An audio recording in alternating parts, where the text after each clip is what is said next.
Okay, and welcome. Today, it's my great pleasure to engage in an interview and a conversation with Dr. Johnny Skinner, who is a reader in anthropology at Roehampton University, and I would say something of an expert on the interview and on anthropology. Johnny has done fieldwork in Montserrat, an island in the Caribbean, and also has a long-standing project that he's writing a book about on salsa dancing in Northern Ireland and Sacramento. Johnny, my name is Cris Shore, and I work at Goldsmiths University of London, and this is an interview about interviewing in anthropology. My first question, Johnny, welcome. Thanks. The first question is that, so you wrote this book, or edited book. Edited. Very lengthy introduction. And what led you to want to write a book about interviews and the interview in anthropology? Yeah. The sort of the candid answer is that myself and some colleagues in Queen's University in Belfast, Northern Ireland, we were using interviews in our research methods, and we felt that there had been a lack of engagement in the teaching of the interview in research methods courses, but also a lack of acknowledgement in the anthropological community when it was seen as being much more accepted in the work that sociologists do, and also in the way that sociologists delineate the parameters of the interview and analyze the interview and theorize about the interview. So we wanted to address that sort of space in anthropological literature, and we were also aware that of arguments that sociologists do interviewing, anthropologists do fieldwork, and anthropologists would quite often say, "I don't interview, I do participant observation," and that's a better and different method, and more authentic, and gives you a more nuanced, insightful picture of what's happening. So I was a member of the ASA, the Association of Social Anthropologists. We put in a bid for a conference, and we wanted to put the interview as the topic, and we thought we would have a lot of interesting and controversial issues, given that myself and some of the colleagues are working with former paramilitaries in Northern Ireland.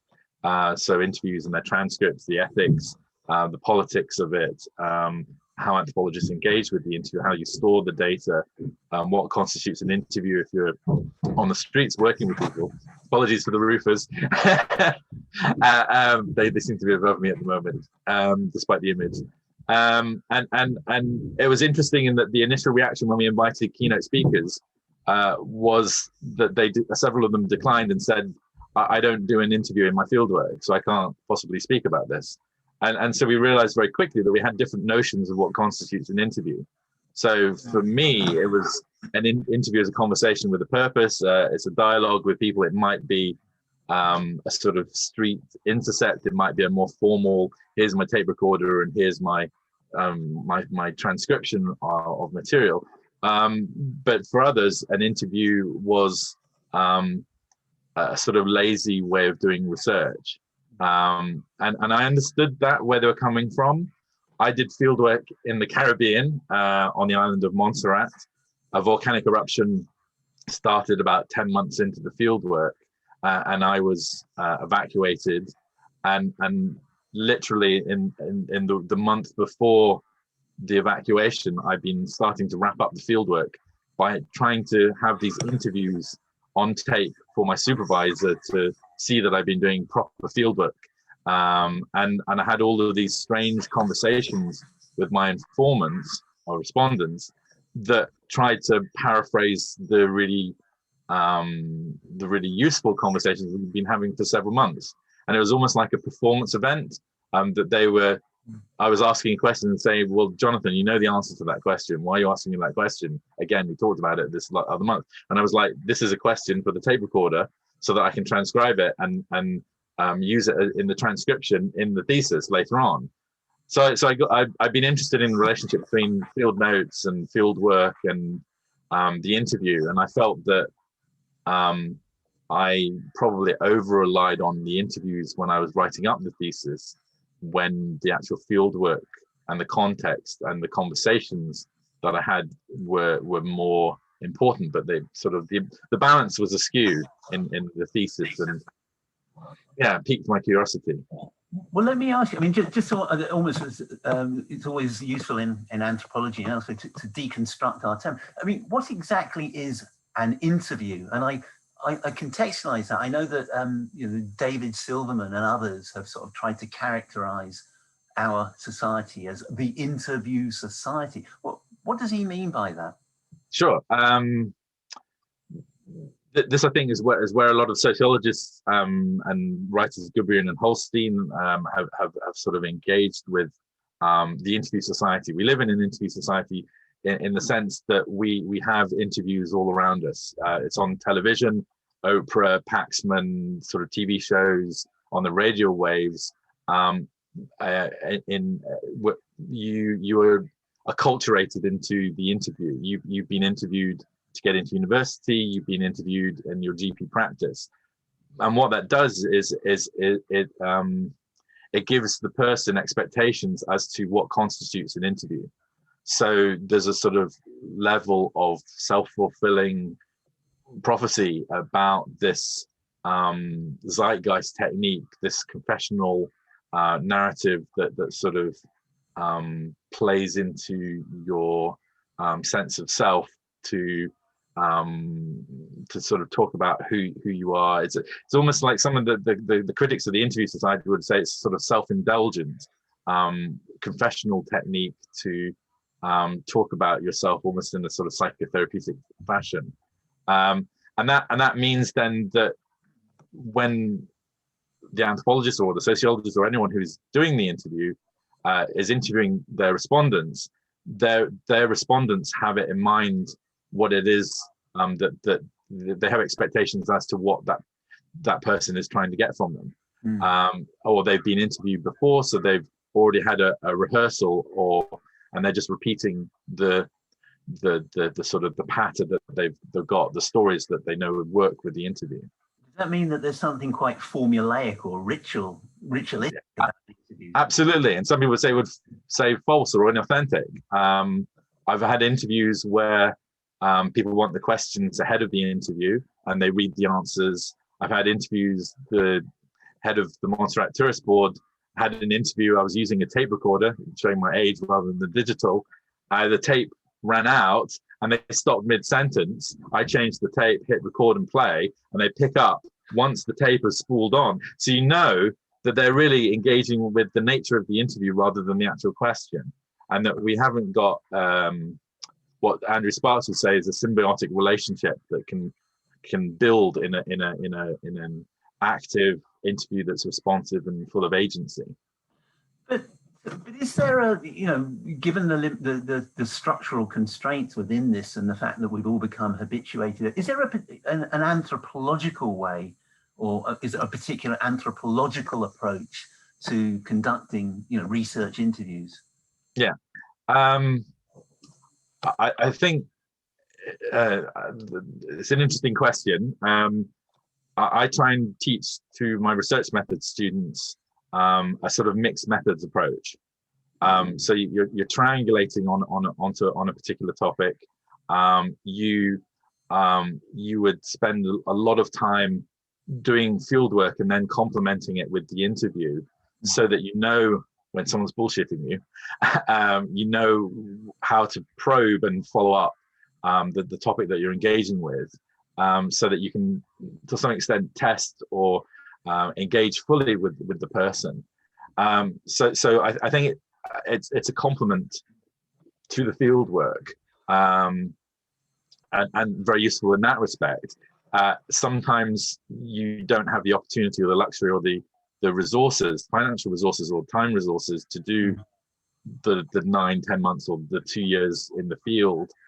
So you might have just a day to engage with as many people in a particular activity. So I've looked at festivals in Strabane, which is a to some extent deprived cross-border town in Northern Ireland, and every year an organisation puts on a sort of a month-long set of arts engagements in the city, and I'm involved in the evaluation. And each year I go back to Strabane, and I would only be able to spend a day there, and I'm going around interviewing people.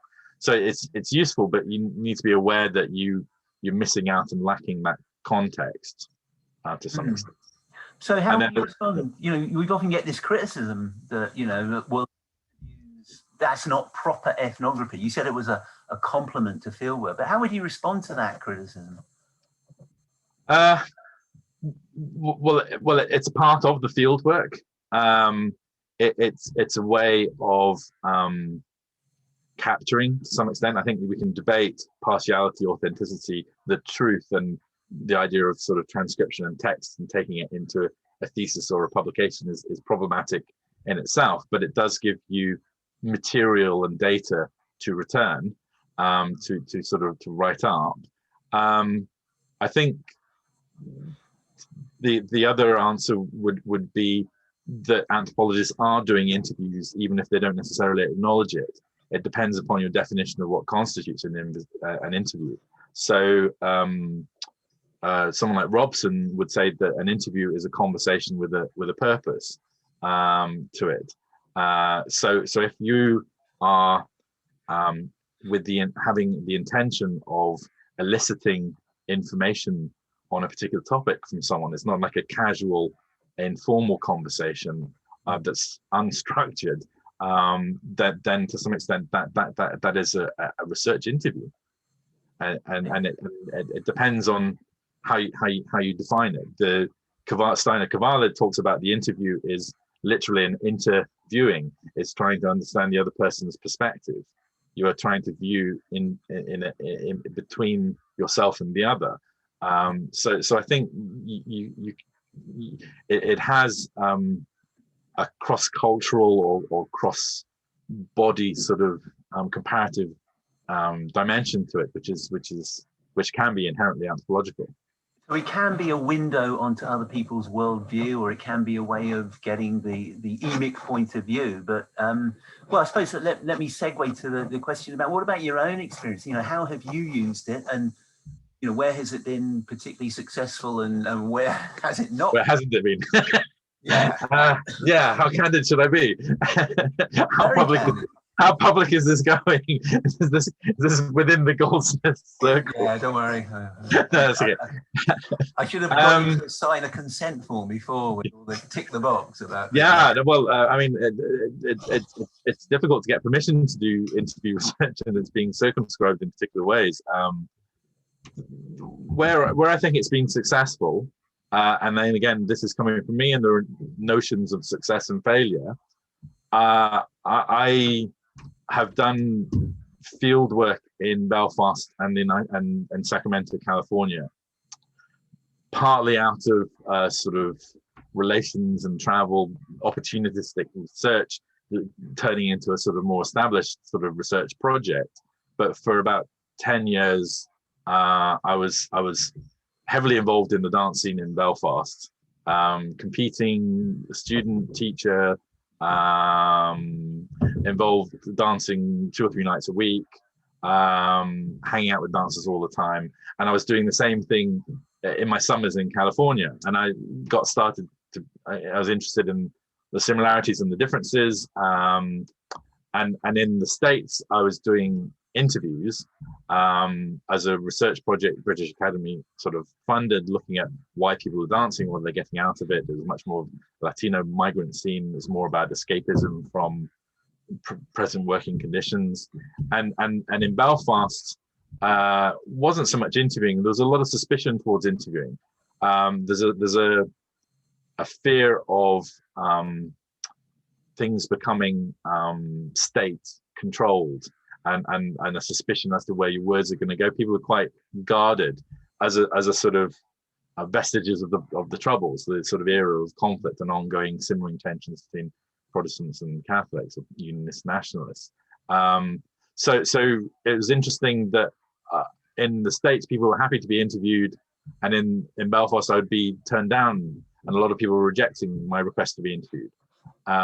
Maybe because they didn't like me, or I was over involved in the scene where I was living and working, whereas in the States I was very much identified as, this is the researcher Jonathan, he's here for a month, can you help him? And then I'm gone.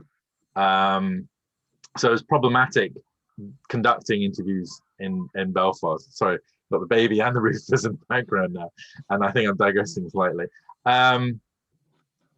What's been useful over the long haul of this research project is to go back to those interviews and transcripts of the people in the States, and to now re-interview them 10 years, 12 years later. And it's really interesting seeing that in some people's cases, the student dancer has become the student teacher, has now bought their own dance studio, is involved in a franchise, and is talking about their passion and commitment for the dance, or even using the same metaphors that they used 10, 12 years ago. So you sort of see a consistency and a coherence in the way they're presenting themselves, which I think. Can I just follow up on that? Because when you're going back over transcripts, which obviously the transcripts leaves you with this record, but do you always record and transcribe? I ask because I've had projects where I have, got tape recorder out and then transcribed it. And then other projects where I quite consciously chose not to record it, but just to take notes. And I think the result of that was that sometimes people were a bit more open and candid with me. Yeah, both. Again, complementing each other. I would still have the field notes in both sides. I've got sort of diary accounts that go back. I even interviewed myself, and I found that that's quite interesting as a technique. So go out for an evening dancing, or go out and interview someone, and then talk to myself on the car journey home about the vibe of the relationship in the interview setting, or what was happening in the dance floor, or even give the video camera to the respondent and say, can you just talk to me about what you're seeing and what's going on in around here? Or you be more in charge of the sort of the research that's going on. But yeah, it depends on the topic. It depends on the relationship. I've had a number of instances in a nightclub when you're chatting to someone who you've danced with, and you say, hey, can we spend some time, can I interview you? And then you go to the bar and you actually pull out your digital recorder, and the lady is saying, oh, you actually really did want to interview me. I thought it was a pickup line. And that contrasts with working with the former paramilitary in Belfast, who's now a tour guide, a hardcore Republican, who you've taken on up the Falls Road with your students on a tourism course, and he sort of said, can I talk to you about this? And sitting down in a cafe with a former terrorist, are you legitimating their political stance in shaking the hand and sitting down, in being seen around the university campus with these people?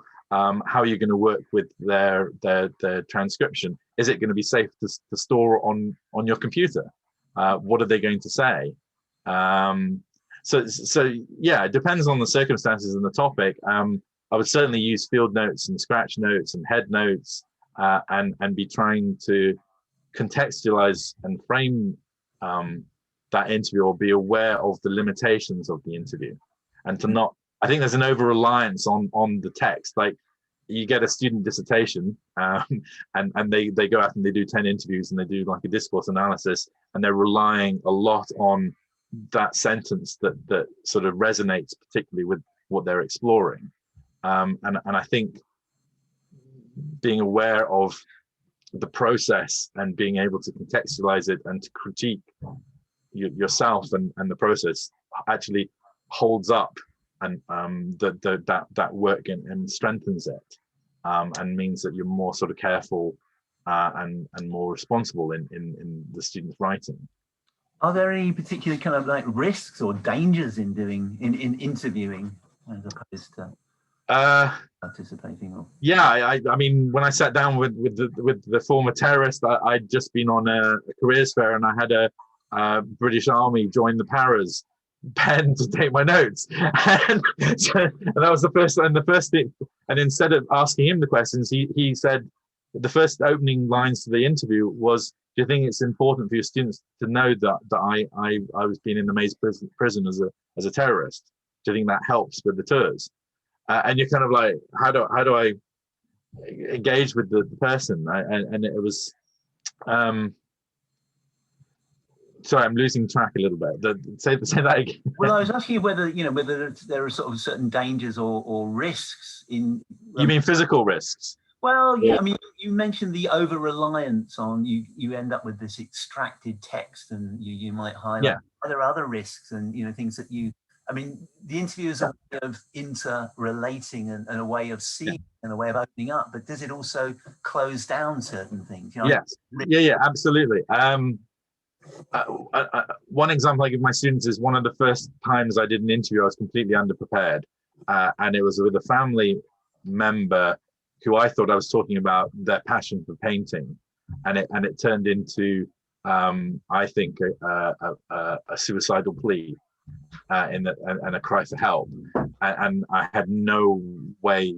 I was not prepared for it, and I didn't know how to respond, and I didn't know if the person being interviewed understood what would happen to their text, so that what they were saying to me being public in an article and being potentially read by other members of the family. I've had other interviews where people have been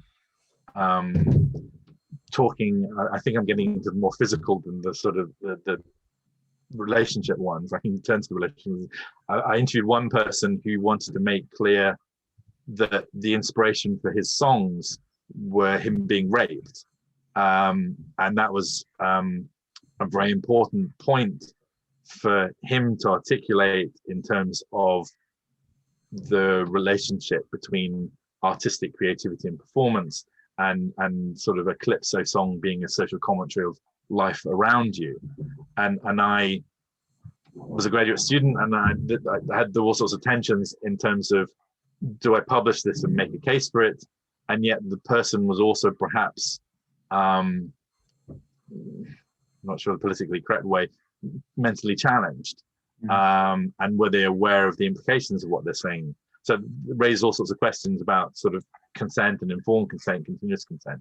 Going back to the sort of the relations, I've had a lot of tensions with people in the dance scene who are sort of friends, and are you alienating them by asking them to be an interviewee? When I've sort of gone out dancing, the next day I meet up with someone and say, I'm asking them a question, and for me it's innocuous. How was the dance last night? And they'll be, well, are you asking me as the anthropologist, or are you asking me as the friend? And it's quite interesting in the dance world. I've lost a number of friendships because people resent you trying to intellectualize what for them is a non-work leisure time, and they don't want to get into the sort of the cognitive sort of analytical side to what they're doing. This is their rest, sort of peaceful time of play. You're introducing sort of work dimensions, right. And there's been quite a pushback on that. So I wrote an article once about the non-interview in terms of looking at why I was getting so many rejections in Northern Ireland, whereas in the States people were much fine, it's okay for you to do this research. And that you mentioned I think in your introduction that you had your experience of doing these interviews in Montserrat at the end of your fieldwork, how that kind of backfired. That was a mistake. I felt that I needed it as there was an anxiety coming back as the grad student, trying to legitimate and justify yourself, trying to prove yourself in the anthropological community, trying to have material that you can use to write up your thesis. You don't exactly know where your thesis is going yet, so you're trying to get as much as possible, and that this seemed the concrete version of data that would appease your supervisor, and not that my supervisor was pushing that in that direction, but those were the sort of the insecurities or doubts or tensions in my mind. So I had the 5 or 6 lab books, the field notes. I had these interviews, and I diligently went about transcribing the interviews, which I don't recommend to anyone to do transcription anymore. You have a hatred of having to do that. And Why I think I think you're over relying upon the interview, and the process of transcription was so laborious it put me off actually engaging with the context of the interview and writing about it, and it was more about, these are the objective words, I have to capture them in my fieldwork and I have to capture them in my publication.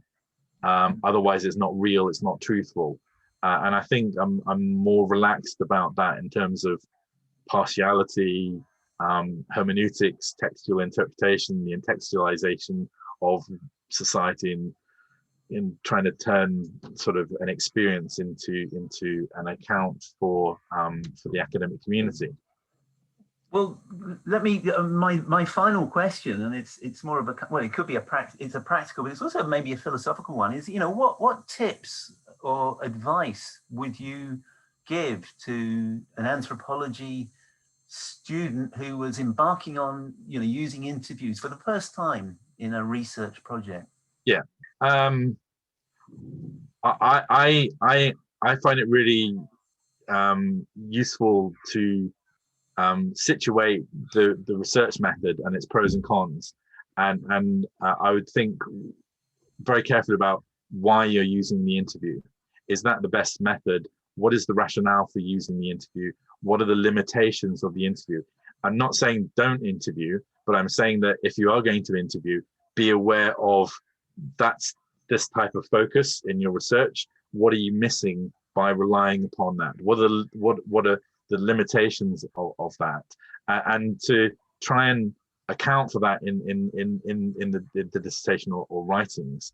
To maybe not be afraid of re-interviewing or restarting the interview. So many interviews are that rehearsed encounter, and usually when you turn off the tape recorder, you get some real insights. And I've had to stop people and say, look, do you mind if I put the tape back on, because what you said is really interesting, and have to do that 3 or 4 times sometimes in the same interview setting. I would try and leave, unless you're targeting certain particular people that you're not going to see again, leave the interview until the last moment almost, so that you've got that context, you've got those interactions with the person, you know them in a particular setting,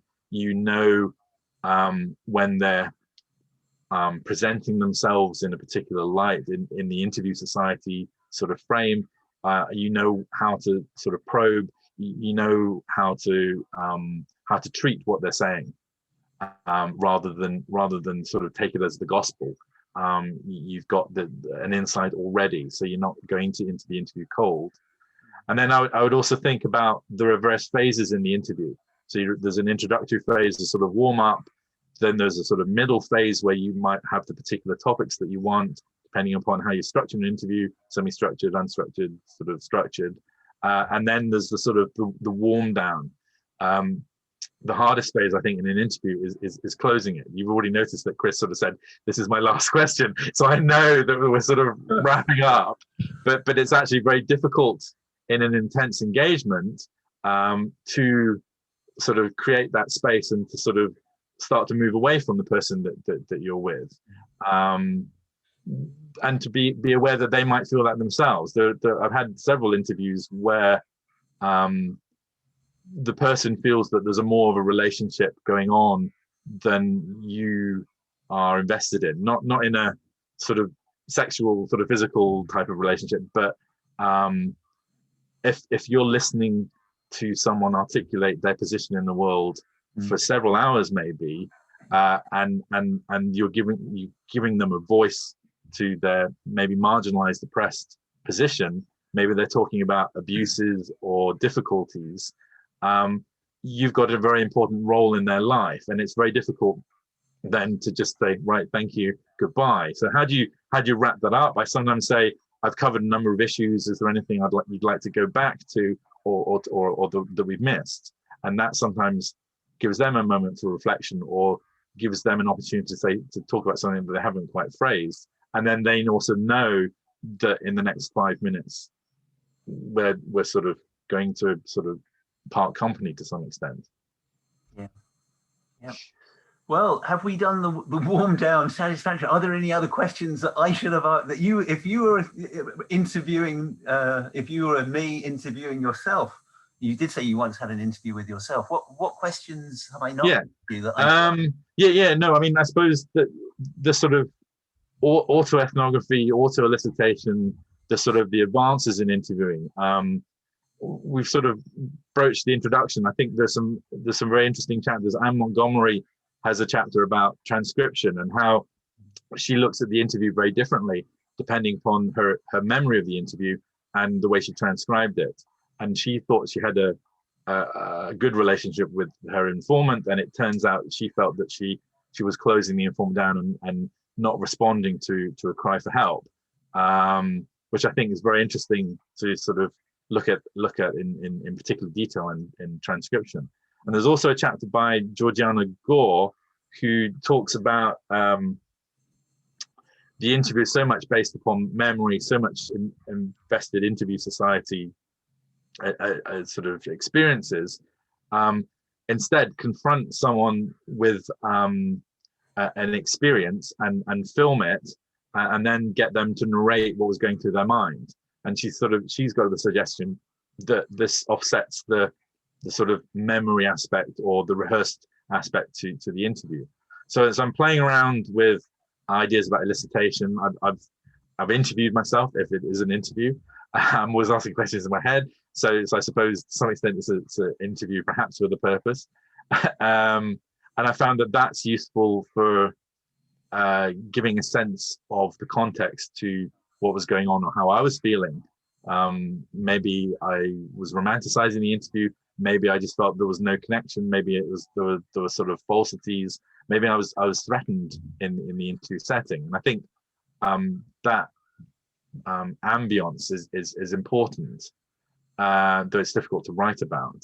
And then we're playing around with digital glasses, not these, but they've got point of view camera lens, and you put someone through an experience, and then you play the experience to them and ask them what was going through their minds. And I think these sort of creative ways of getting that narrative of that other person's worldview are interesting, in that you can the interview process doesn't have to be so formulaic as question and answer. You can dance with the person and interview them at the same time, and you might get different accounts because you've shared this physical contact, for example. I mean, some of my dance interviews got very deep very, very quickly because they knew that we had a shared passion for an activity, which I don't think I would have got had it just been sort of talking to people around the perimeter of the dance floor. Right.